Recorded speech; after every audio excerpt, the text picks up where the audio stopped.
আসাদের 58তম জন্মবার্ষিকী উপলক্ষে ছোট্ট ঘরোয়া পরিবেশে আয়োজিত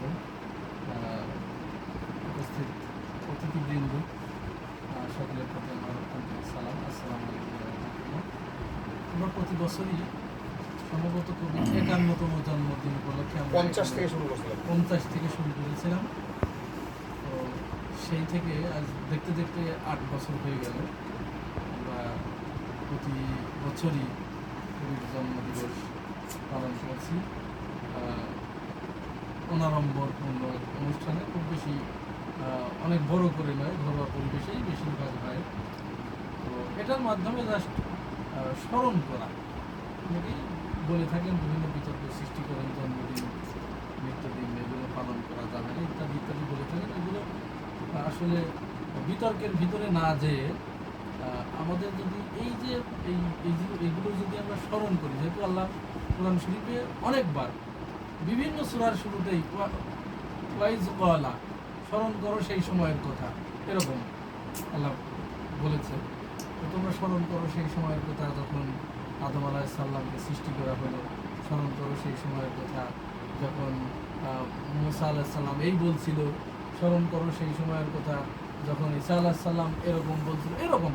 তো এই স্মরণ করা মানে কি? এই স্মরণ করা মানে কিন্তু ওই ঘরের ভিতরে বসে থেকে মনে মনে জিকির করা না। এই স্মরণ করার অর্থ হচ্ছে এই যে এইভাবে যে তার মনের মতো কিছু লোক ডেকে, তার সাথে সম্পর্কিত যারা চিন্তা চেতনার ঐক্য যাদের আছে তাদেরকে ডেকে নিয়ে আলাপ আলোচনা করা, সেই বিষয় সম্পর্কে তার পূর্ববর্তী যে সমস্ত মনীষী আছে এই বিষয়ে তাদের কি অবদান ছিল, যে বিষয়ে অনুষ্ঠানটা আয়োজন করা হয় আর কি, সেই বিষয়ের উপরে তার পূর্ববর্তীগণ কি ছিল, কি করে গেছে, এইগুলো স্মরণ করা।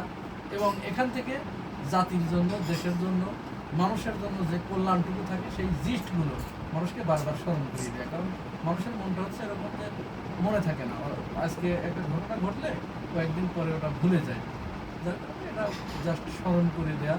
তো আমরা এরকম আমিন আল আসাদের সাহিত্যকর্ম নিয়ে প্রতি বছরই আমরা তার সাহিত্যের ডালি নিয়ে বসি। সে যে সাহিত্যকর্মগুলো করেছে, এখনো করছে, মাঝে মাঝে তার ভিতরে যে দ্রোহের কিছু কবিতা বের হয়ে আসে, তার ভিতরে যে ক্ষোভ আছে, পাওয়া না পাওয়ার যে অব্যক্ত বেদনা আছে, এই বেদনাগুলো তিনি তার কবিতার ভিতর দিয়ে প্রকাশ করেন এবং সেটি আমরাও সেখান থেকে উপকৃত হই। যেমন ওই চেয়ারে বসে আছে মানুষরূপী শয়তান, কোথায় কোথায় অধীনস্থ মানুষগুলোর চাকরি খান। এই যে এটি কিন্তু তার পাওয়া না পাওয়ার অব্যক্ত বেদনা এখানে বেরিয়ে এসেছে। আবার বলেছে, আমায় যারা খুব করেছ বঞ্চিত, মনে রেখো পাপ করেছ সঞ্চিত, পাপের বোঝা বুঝবি কত ঢের, গোড়ায় গোড়ায় হিসাব হবে প্রত্যেকের। এই যে কথাগুলো, এখানে কিন্তু কবি বিরাট একটা মেসেজ দিয়েছে। অর্থাৎ জায়গায় জায়গায় পদে পদে তিনি যখন বৈষম্যের শিকার হচ্ছেন, তার আপনজন থেকে, তার প্রিয়জন থেকে, তার কাছের মানুষ থেকে, তার পরিমণ্ডলের ভিতর থেকে যখন তিনি বারবার নিগৃহীতের শিকার হচ্ছেন, অবহেলার শিকার হচ্ছেন, তখনই কিন্তু এই জাতীয় কথাগুলো একজনের ভিতর থেকে, হৃদয়ের ভিতর থেকে বেরিয়ে আসা সম্ভব। তা আমরা চাইব আমিন আল আসাদ তার সাহিত্যকর্ম এরকম আরও কালজয়ী কথা, পংক্তি, লাইন, এগুলো তিনি মানুষের জন্য উপহার দিবেন এবং সেখান থেকে মানুষ উপকৃত হবে।